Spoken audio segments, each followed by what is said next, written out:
Hello, everyone. I'm Candid, Frank Stanisci of CFL Talk. Welcome to the Spanglish World Network on Zingo TV, channel 250. Please remember to download the Zingo TV app at the respective app stores for iOS and Android devices. While you download the app, make sure you rate and leave a comment. A good one, I hope.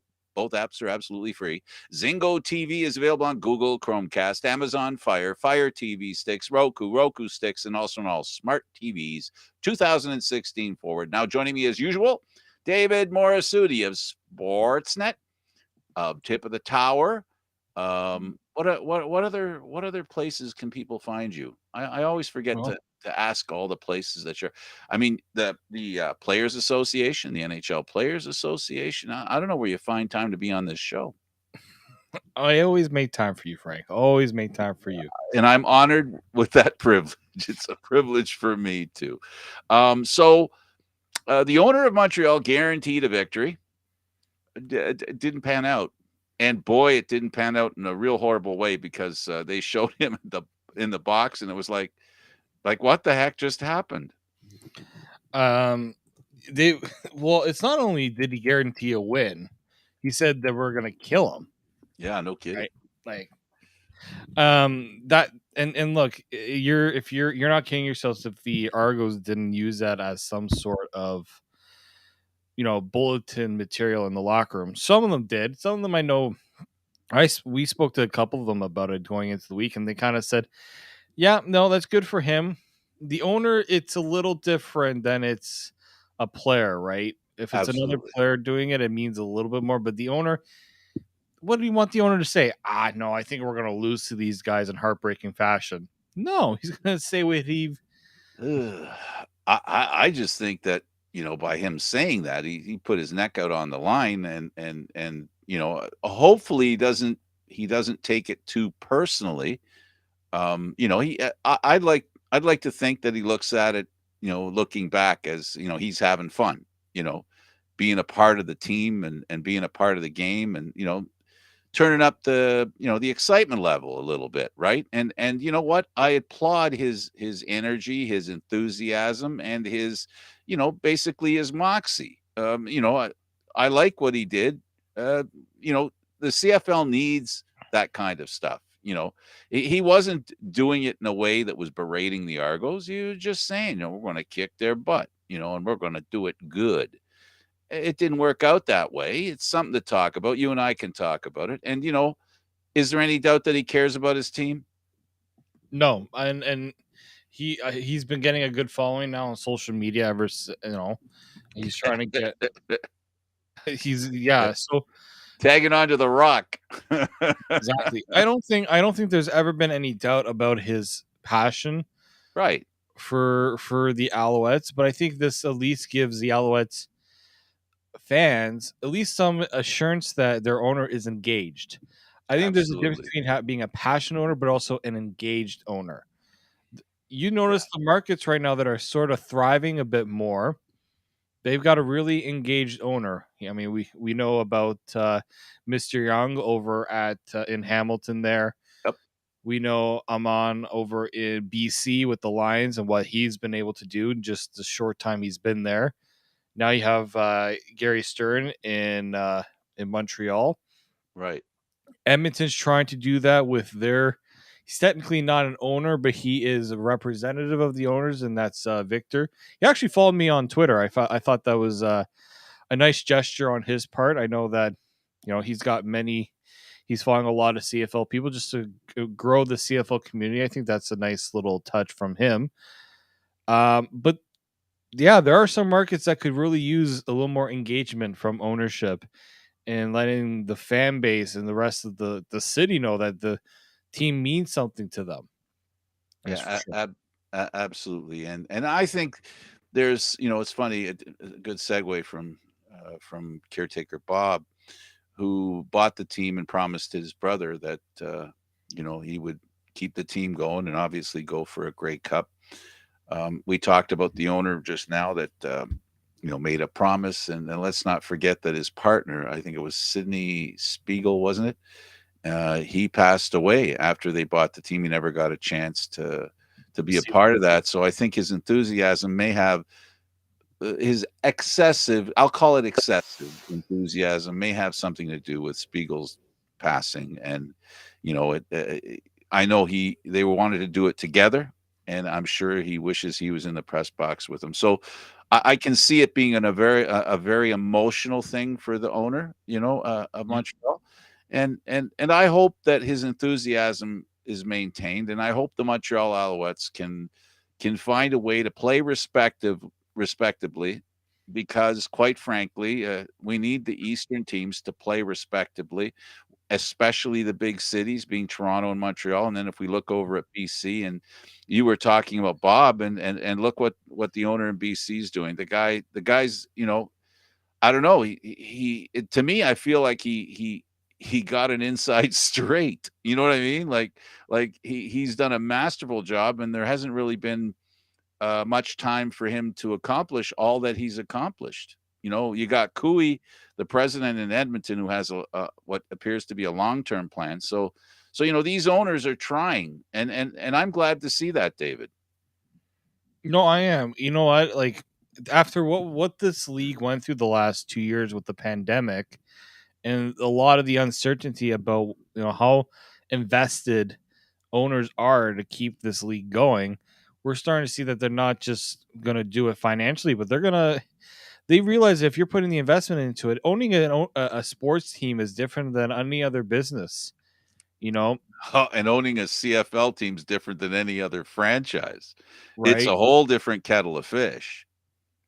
No, for sure. So I think when you look at what Gary has done, it's if you're an Alouettes fan, you gotta embrace it a little. You have to make sure you're embracing it, right? I'm hoping, he said today he spoke with the marketing ticketed team. They were not sold out, and he says we're gonna do some special promotions to try to sell this game out. Like we're gonna do what we can to make sure that this game is a sellout. We're not just gonna sit there and complain, no one wants to buy tickets. No, we have to figure out a way to push to make the market realize that this is something they should be coming to do. So I think it's a good thing for a team like Montreal, especially that's had at one point the league was running the team Absolutely. until Mr. Stern and Spiegel stepped up to purchase the team. So Right. for Montreal, if you're a Montreal Alouettes fan, you should feel sure your owner said something that put a bit of a target on your team on their team's back, but in the end, it brought some excitement. It also team almost delivered for him as well. Yeah, how they didn't is amazing. Yeah, no, I mean we got to see it live in person. It was a typical CFL game. I think that It's a typical Argo game going back to last year. This is just the kickers are snake bit in Toronto, the visiting kickers. And even on the road, they had some good luck with poor kicking by the opposition. But to tie this in a bow, I don't want to have a long conversation about Larry Tannenbaum, the guy that runs MLSC. But even if you take what he said into context, it's the same thing. He cares about the league. He's concerned because there aren't enough young people that are interested in buying tickets and following the CFL. He's pointing out the truth, and he's also voicing an opinion that he has, that he looks at it differently than some of the community teams do. That's a reality you and I both have known. I've said this for 10 years, that it's must be hard for when the owners get together to agree on something, because they all have a different north star, and it's a bit of a Rubik's cube. And I guess, if he says that publicly, there's no doubt what Larry Tannenbaum said, and all the other owners and everybody that's stepping up and doing it their way. Hopefully, what my hope is that now they've all put themselves out there.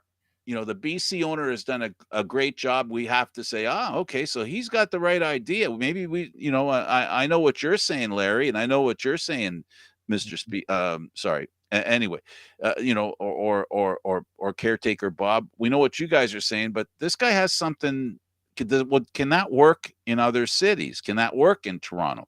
So there has to be not only Larry Tannenbaum's opinion, but MLSC has to be seriously looking at the successes that are happening around them. And BC's a great example. And they need to look at that as a template and try to replicate that here in Toronto. That's what the CFL has to do. They have to look at each other, figure out the success pattern, and if it fits for every team, which it won't, we just got to figure out what team A, team B, team C, right? You got your MLSC, you've got your teams that are owned by an individual, and then you got your community teams. They all operate differently, but maybe they can find ones that operate like them that are having success and replicate that. They have to sort this out in the boardroom. They have to come up with a plan and they have to execute it and make sure it's a good plan. So, I'm happy with what BC's doing. I'm happy with the passion of the Montreal organization, and I'm happy with the honesty of MLSC Larry Tannenbaum. Yeah. I'm gonna see if I can share this. I don't know if I have the ability to share this. Oh, it looks like I do. Um. Okay. I look at what. Oh, thank you to our lovely producer in the back. Danny. For Danny for doing this. Look at what Nate. I don't know if you can see this on the screen, Rank, but this is what Nate posted at the Yeah, I game. saw it. Right, having these kids on the field. I'll put up some of the pictures here. Like, this is what it's about. You're fostering some new fans, people coming to the community. It's going to the community to try to get these. We've missed a generation in Toronto. I really do think that, right? Yeah, we did. We didn't have the families going to the games and making that a tradition. A lot of the people who go to games right now, I can see that it's a lot of families who have been there together, people who have grown up watching the CFL with their families. So I think that's what the Argos missed out on, was not getting the families there for years. But I also just think reaching out to newer, you know, to some people, the CFL has a reputation that is going to be tough to sell them on. I get that, but you bring it to people who have never experienced it before, and they're going to say, you know what, this isn't half bad. Let's give it a shot. Let's go to a few more games. And it's affordable. That's one of the things that they have to promote. The cost of going to a CFL game is not prohibitive, right? And live sports, professional live sports, with the kind of athletes that the Canadian Football League have, it's a real bargain. Now, to your point, to extend your point, not to make excuses, it's terrible to look back at, but what I want to remind people is that the Toronto Argonaut organization was on was owned by David Braley, a wonderful man who Mhm. financially supported the team. He did a marvelous job of salvaging this organization. It was as good as dead in the water, no pun intended. It was a sinking ship, pun intended. And they were lucky that David Braley came and financially supported the team. Now, I don't mean this as a criticism of David Braley, but the reality is that the team and the way the team was run ran into a lot of problems. We had the way the Argos left the Sky Dome, the way they were home games on the road. You talked about family, right? You're not going to pack your family and go to Guelph for a home game for the Argos. You're not going to go to Hamilton for a home game for the Argos. You're not going to go to Northern Alberta for a home game for the Argos if you have a family. And you're not going to take your family to Tuesday games. So all these things that the Argos fans had to put up with, and I, season ticket holder at that time, I experienced it firsthand as a season ticket holder, and it was frustrating. And it was, honestly, let's not BS here, it was a turnoff. And that turnoff is not MLSC's fault. As much as I'll criticize them, and I hope constructively, that they don't have the experience to not take successful leagues and have a franchise and sell tickets. This is different. This is they got to build something from scratch. Y- A lot like the Marlies, right? Um, you know, TFC isn't the same as this because it's a big league with a lot of teams and a lot of money and a lot of hype that it had. So this is a different situation for MLSC, and it's frustrating to Larry Tannenbaum because he doesn't say that this organization and this league doesn't make enough money or doesn't have enough interest because he wants to be critical. It's because he's simply a businessman. And he's telling you straight up, what is the problem the way he sees it. I don't agree with him 100%, but I can't argue with him either. No, I think you hit on the big one there. They took a team that, yes, that has been here for such a long time, but also a team that's had its struggles. When MLSC purchased the Leafs, they were already a powerhouse in the NHL. Absolutely. Everybody, they didn't have to do it. They wouldn't have to do anything to market the Leafs. People, it's already self markets itself. The Raptors needed a little bit of tinkering, but the But they're Raptors, big league. yeah, Let's be honest. They're big league. yeah. Even MLS when they had Toronto FC Big too. league. That's a big league. That when he said that they trade in the millions of dollars, he meant that there's a lot of money being exchanged with players, with TV contracts, with sponsorships. There's a reason why that these leagues are somewhat reputable, more reputable than unfortunately the CFL, which great community teams. A lot of these teams, but we're seeing kind of the impact in a place like Saskatchewan, even Edmonton, where the issues of relying too much on the community when the community themselves are saying to pay the money to spend $100 to fill up the car, to buy the tickets, to buy the food, Challenges. all those things. Argo games, if you are taking transit down, not easy. Yeah, the GO train line's right there. But for family, that's still a challenge. Okay, so if they want to take the GO train, how about they drive? Well, guess what? There's a $25 Parking. charge to Yep. park your car. The There, ticket's $30 and the parking's 25. yeah, it Just almost costs imagine. you more to park than to watch the game. The beer Why is $8. The beer is $8. The ticket is 30. exactly? Like, where is the idea to try to entice families with value? I always say if you have a promotion, you're trying to say that there's some value in what you're buying. Unfortunately, people I don't think realize the value. Yeah, the tickets are cheap, but they think it's because it's an inferior product. It's not because this is Oh, no, decent value. it's supply and demand. Yeah, The supply overruns the demand right now, so the ticket prices are what they are. I mean, every year, whether the Leafs win or lose, they raise the price of tickets. It's like clockwork, right? So, that's the advantage they have. But let's be clear here because I don't want this to sound like a negative conversation that we're having.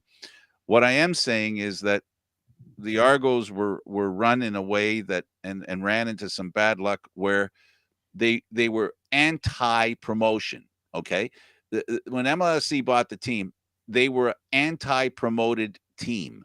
So now MLSC had to go, and I hope they understood that. I know they've probably learned that they had to start below zero to get to zero to promote. And right now, you know, when they came in and the team was not promoted properly when they bought the team because Tuesday games, Guelph home games, all that stuff.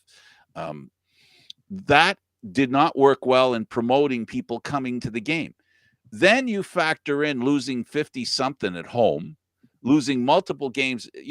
It has not been an easy sell, because this team needs to be what Pinball said. And he's 100% right. It needs to be an organization that is competitive each and every year. And as it is competitive each and every year, while you do the promotion is a little more, it runs a little bit more on fuel, a little more on steroids when they're winning, right? Because people love to go to see their team win.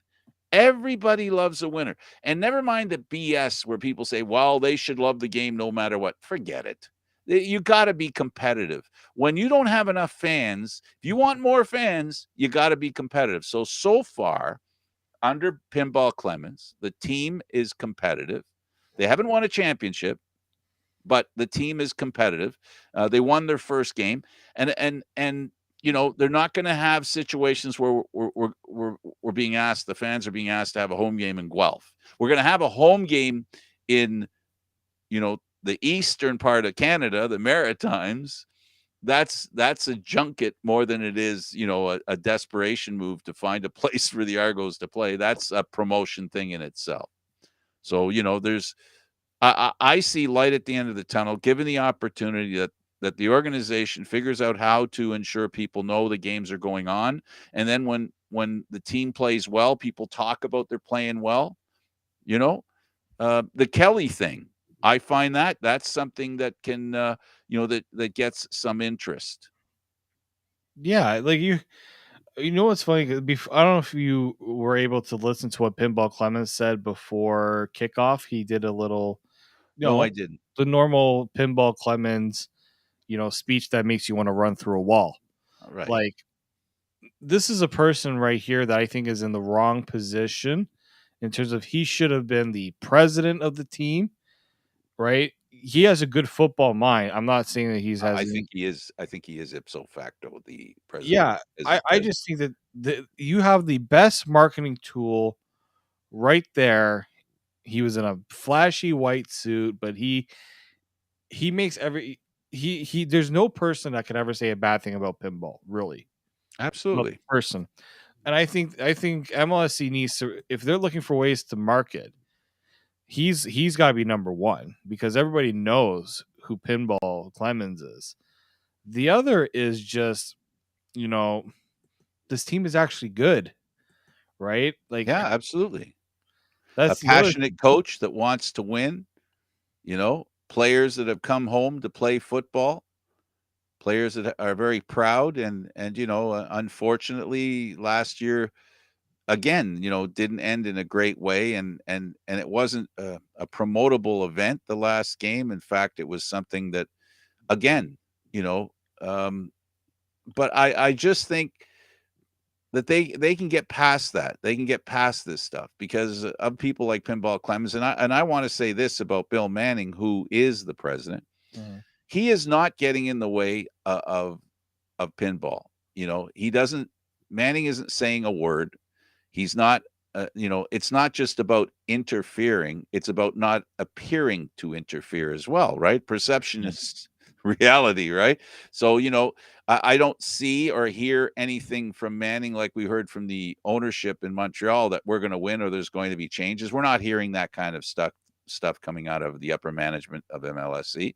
We've heard what Larry Tannenbaum said. So I think the team is in good hands. I think the scheduling is going to be more promotable, if you will, than past years. The team is better than it's been in past years, the last couple of years. So, David, I think the Argos are in good shape. I think Montreal's in good shape, and I am so proud of what they did, what they've done in BC. I am so proud of that. The one that concerns me more than any other in the Canadian Football League is Edmonton. And Victor Cooey seems to be a guy that has a plan, and he just, he needs time to act on that plan. And Edmonton's, I just don't see Chris Jones's team not competing for a playoff this year. No, for sure. And yeah, it's always and the thing that I was a little bit worried about in that Argos home. I mean, we're going to talk about the game, but that first half was anything but the Well, CFL. let's go with the game because that was the first game of the week. And they found themselves against Montreal. And I gotta say, I enjoyed the game. It was a great game to watch, but more importantly, it did go from being something that was, oh my God, come on, man, let's see some offense. You know, Macbeth is getting a lot of pressure. A lot of fans are catcalling him from the stands. I'm hoping that he has a breakthrough game, and hopefully it'll be in BC. He needs a breakthrough game because the pressure from the fans is clear. I mean, they're yelling their displeasure with Macbeth, and I'm proud of the fact that he seems to handle it pretty well. It's not easy, man. It's not easy to keep the fans happy because they can be critical to an extent that is, let's face it, unfair. Yeah, I mean, when I watched that game, he made some brutal mistakes. I mean, he would agree with that as well. I think part of it is he kind of gets in his head a little bit too. Like it's almost like some of the mistakes are kind of self inflicted, and that's I think where the frustration comes in. But at the same time, he still led them to a victory, right? Yeah. It might not have been pretty, uh, but a win is also still a win if you're of that belief, right? And so, you know, the Argos have gone through some pretty tough seasons, some pretty bad quarterbacks on the roster. But yeah, True. McLeod Bethel Thompson is not in that frame of mind. I think it's for him, the talent's always been there. It's the mentality. Can he mentally remain focused and avoid those mental blunders that frustrate a lot of fans? Like I understand the frustration fans have, but you have to back your quarterback a little bit. You have to show him you have some confidence in him, because the last thing you want is to have his confidence shaken, and that's the reason why he's not successful. But I think he's over the years he has shown that he has grown a little bit stronger. Statistically, he's been awesome every year. Yeah, Statistically, he's been awesome. The stat that every week I'll remind folks, and the stat that I consider with quarterbacks is the touchdown to interception ratio.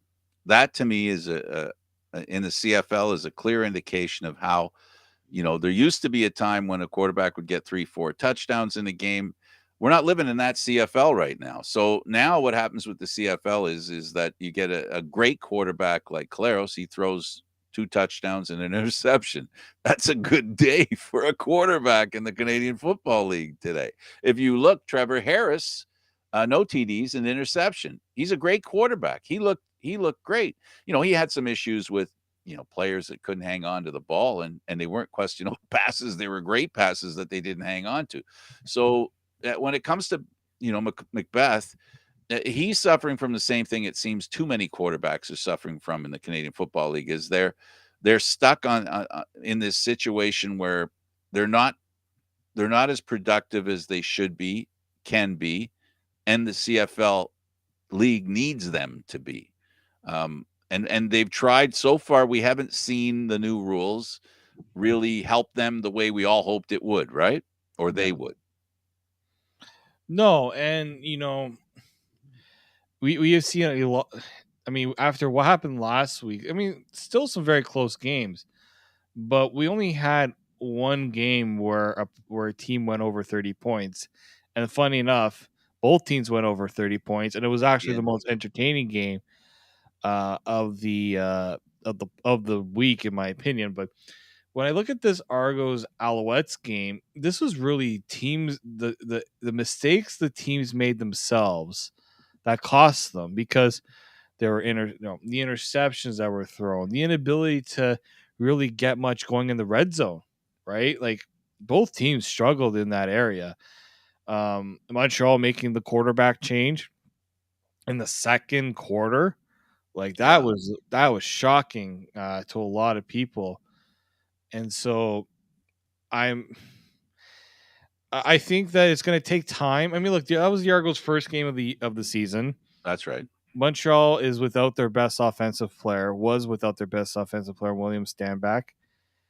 So I think I give a little bit of a pass to the Argos in this first game. It It's was their first game, yeah, and as far as that's concerned, and we saw Andrew Harris. He ran for 87 yards. He looked good. A little tweak of an injury that the coach said he could have played, but we figured no, we'd rather make sure that he can play the whole season. Let's not push him where we don't need to. And so he basically was, health management issues, right? Is basically what they did there. And it sounds like he might come back to play in the next game, but we'll see. We'll see what the injury reports are before the game. So, Harris and Brandon Banks got his first touchdown as a Toronto Argonaut. So, he did what he needs to do. Yeah, no, it was. I think that was probably the most entertaining part of that game. Seeing Brandon Banks look a little more like Brandon Banks, right after all that, all the issues that they went through, where they Yep. just could not really. We tried to figure what was wrong with Brandon Banks. I don't think anything was really wrong with them. It was more so he just needed a team to be confident in him. Absolutely. I think there was a lack of confidence with him. I mean, I still think the best offensive player on that Argos team, if you watched that game, was Andrew Harris. Yeah. All that talk about concern. I mean, he did not finish the game. I understand that he had that injury. Well, not A injury; it tweak. was his A hamstring, tweak. the tweak. But that player alone is worth the price of admission. To watch what he Absolutely. did uh, Absolutely. And he was was very enthusiastic. The other players that did well for the Argos, Markeith Ambles, and of course, Junior Gittins. Boy, oh boy, he looks good. He looks good. But the best player on that evening, I think, was Eugene Lewis. On his own, he could have carried Montreal to victory.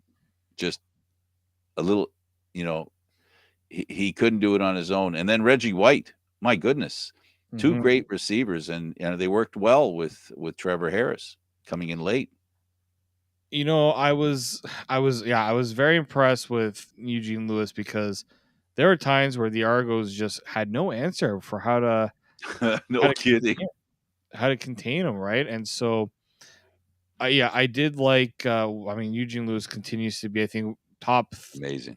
top three receiver in the CFL. Some might find Absolutely. that a bit bold, but I think he's been that good. Well, he's the reason why Cunningham's not in Montreal anymore.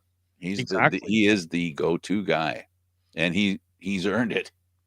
Yeah, no, for sure. And yeah, Reggie White looked pretty good. Jake Winicki, a little Oh, disappointed. I know, I know.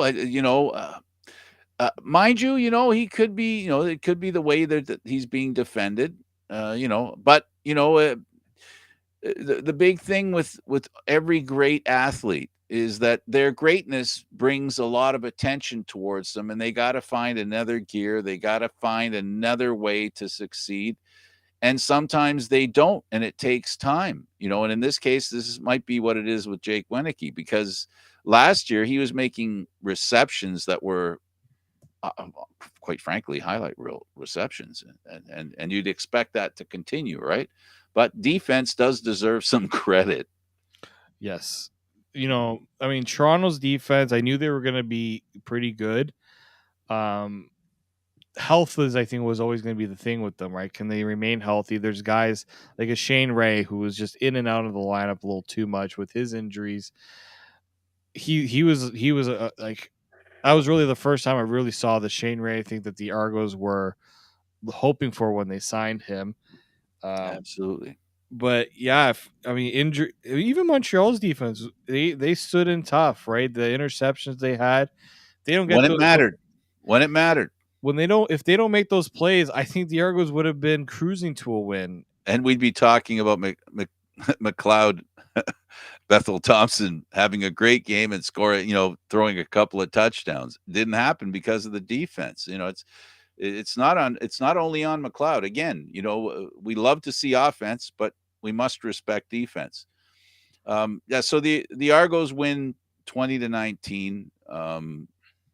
I guess we could say a well-deserved victory. That Mhm. it ended with a missed field goal for a point, a rouge, which brought the game to a 1-point difference. Let's move on to the Winnipeg Blue Bombers and the Ottawa Red Blacks. The Ottawa Red Blacks, we bragged on them all off season. Tough break for them as they got to play the defending Grey Cup champions, the back-to-back Grey Cup champions, the first 2 weeks. So Ottawa Red Black fans, be a little easy on your team because um, that's a pretty interesting start to their season. But hopefully, it'll iron against iron. You know, it might Ye- toughen them up, make them really good. this game was like, you want to talk about tough. Poor Absolutely. Jeremiah Mazzoli took some shots Jeez. in this game. 331 yards, 71%, 27 to 38. No TDs, but no interceptions either. You know how I feel about interceptions. So, great work on his part. Just it didn't show up on the scoreboard enough. No, it didn't. And man, like that's a tough loss for 2 straight weeks in a row where I feel like, you know what, they were in it, right? They were in They it, were. and like that's a good sign if you're Ottawa, right? Yeah, you lost your own 2 to start the season, but that's not an 0-2 I feel like you should be ashamed about.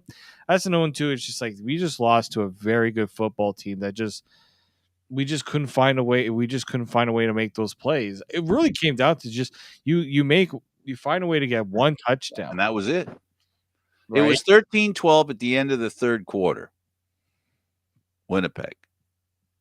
Then they got the only points of the fourth quarter, giving them the 19 to 7 point lead. So you're 100% right. I like what Ottawa's doing, and I love Jeremiah Mazzoli. I love what he's doing.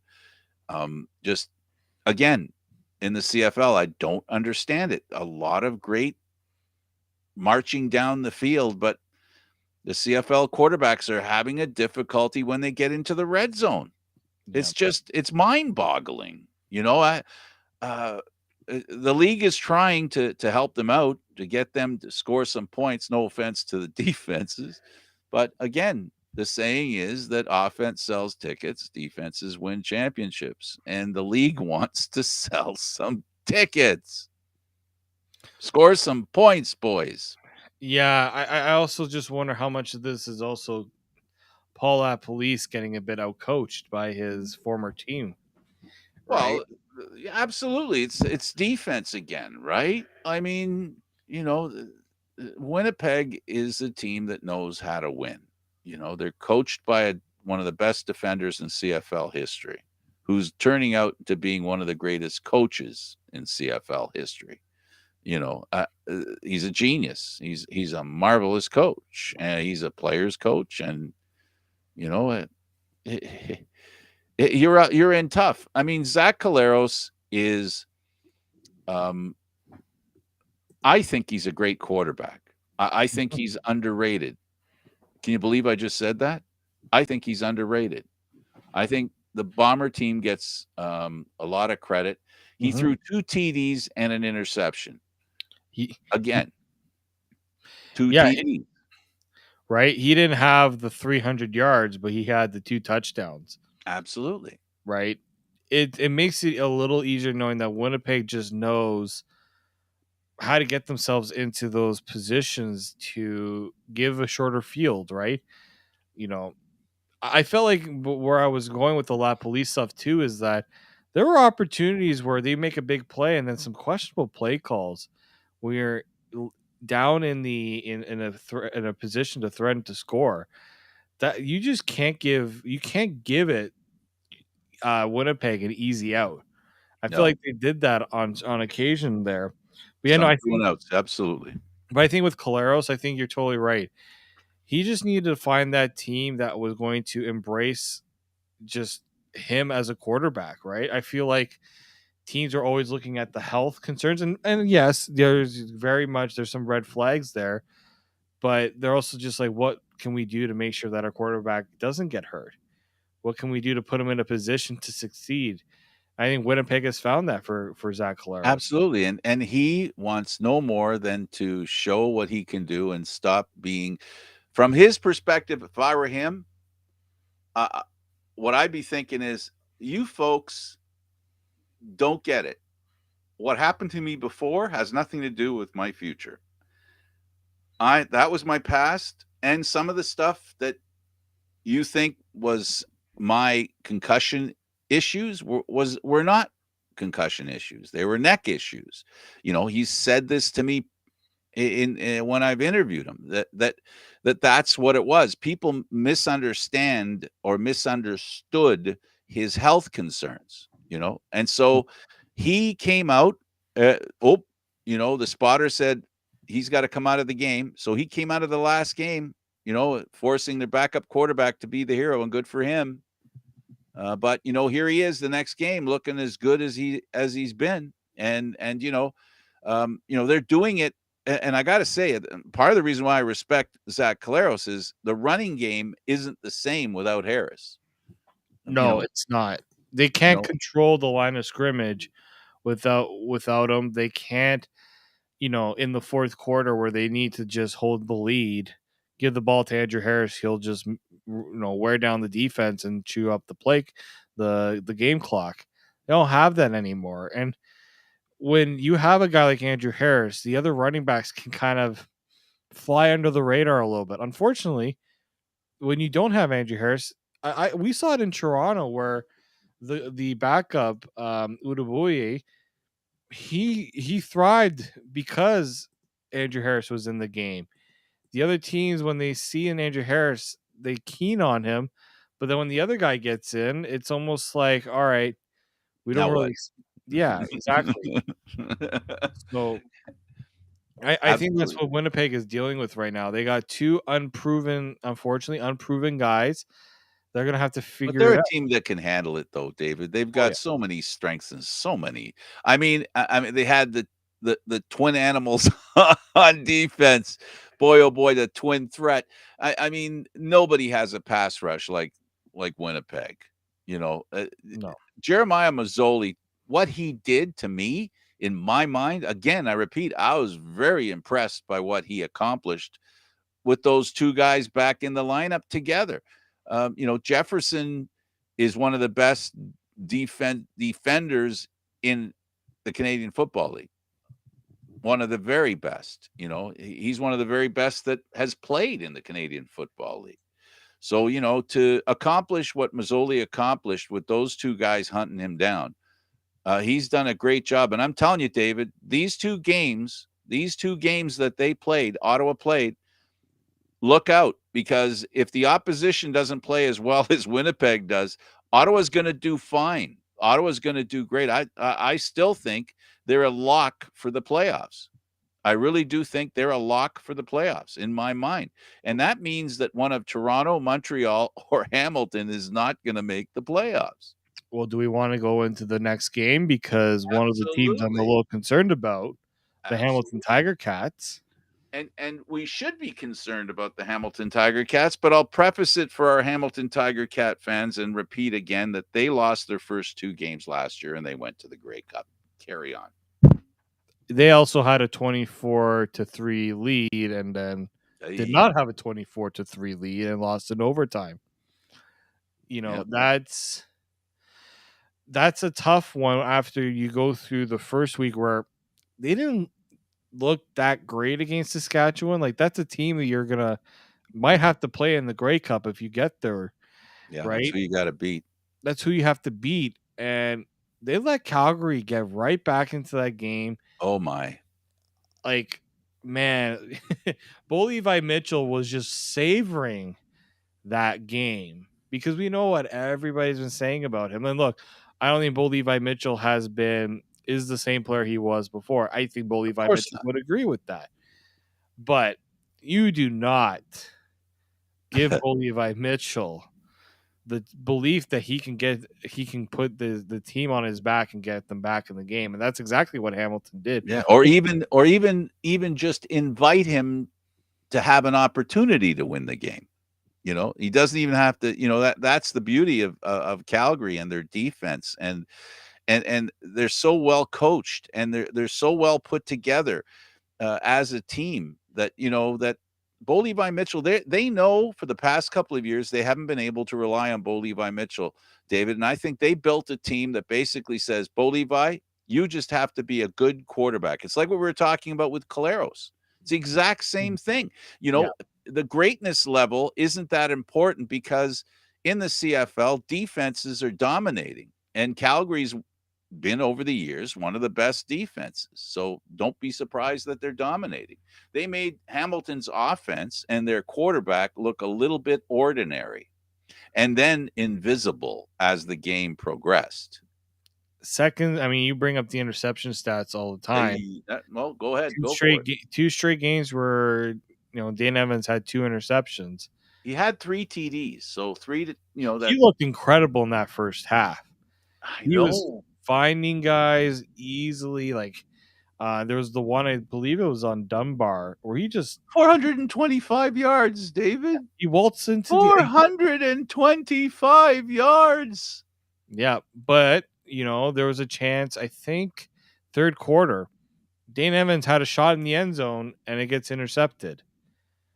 Like, despite as the stats looked really good for Dane Evans until you realize Oh the boy. interception he threw in the second half was in the end zone. His second interception of the game came in overtime, eerily similar to a Grey Cup play that kind of Yep. lost it in Hamilton. Like, I think, and I heard that Dane Evans is dealing with a bit of a knee injury right now, so that's a bit of a yikes for Hamilton He's there. probably not playing because he's on the injury report. As you know, Yeah, they didn't say he wasn't. It's just early reports on the injury. And the biggest problem with Hamilton, and I think Hamilton fans know it as good as anybody, is their running game.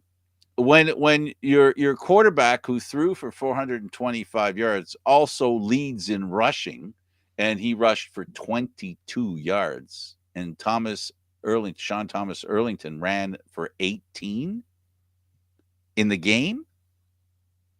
I think we know what the problem is with Hamilton. They lack a running game. I, And yeah. No, I think it's always I mean, Don Jackson being hurt does not help uh, no, as well. but you can't. You got to have in the CFL and in football, period, next man up mentality. Not only that, I also think their offensive line, that was something that they never really addressed. I think to the level that they needed to. Okay. You know, they I said in 2019 that the offensive line was outclassed by Winnipeg in that Grey Cup, Yes, it was. and they didn't really do much to help in that regard. They'll figure it out. I really do think that, but it's gotta come soon. Absolutely. Otherwise, yeah, you can be down 0-2, but eventually Ottawa's gonna start to pick up a couple wins. Yep. Montreal, it's really I really do think, in my opinion, it's gonna come down to Hamilton and Montreal. Which one of those two teams really wants to make the playoffs? I can't argue with you, and it's not because we cover the Argos, but if yeah, I got to say that Not with only that, Hamilton, Frank, the crossover. yeah, that's I I spent think this there's off 4 teams in the season talking about a crossover that's not going to happen. Almost guaranteed that there wouldn't be a crossover in I the think East. there's 4 teams in the West that can make the playoffs. Well, it's starting Saskatchewan. to look well early. BC has really created an issue now in Yeah. the West, right? The arms race now, literally and figuratively, has been heightened by two Canadian quarterbacks in BC, which were supposed to be two quarterbacks that were, they were going to work their way into proving that they were viable professional quarterbacks, that could play in the CFL. Well, that's not what we saw, and the Argos are going to BC this week. And I'm looking forward to seeing how the Argo defense deals with probably one of the best Canadian quarterbacks. It looks to me, and I don't think it's hard to tell that there's a lot of, there's a lot of characteristics that make we're seeing history. I think. Anyway, back to the game that we were talking about. Hamilton's running game. They need Don Jackson to get healthy, or they have to get another option because if Sean Thomas Erlington cannot run for more than 22 yards or 18 yards, sorry, Hamilton's going to have a hard time winning because Dane Evans can't be their leading rusher too. And he can't be forced to throw the ball 51 times in a game. My word. Oh my goodness. Absolutely. right? Absolutely. That's the problem. That predictability in football is next to death, right? Exactly. Yeah. Oh, for sure. And I think that's an issue for them. Well, hopefully Hamilton will work that out. They lose to Calgary 33-30 after being ahead 24-0, 24-3 at the half. Calgary, they dissected Hamilton. It was an amazing thing to watch. Another game that was amazing to watch, the Edmonton Elks home to the Saskatchewan Roughriders. They lost 26-16. We got to see Arbuckle. What did you think? I mean, I will say this better than the week one. Personally, I'm seeing a Nick Arbuckle right now that seems a bit indecisive at times. Feels like Especially, remember how he had a hard time throwing a pass early in the game. He went yeah, almost to halftime, didn't he? Before he, he was rushing. I felt like he was rushing plays. He was missing reads a little bit. But what I did see is I saw him and Kenny Lawler were yeah, establishing. They're establishing a connection right now, some chemistry. It's very important. Also, Emmanuel Arsenault, still a yes, very good receiver. I'm not worried about them. I think and they're a going to real be. edge to his game too.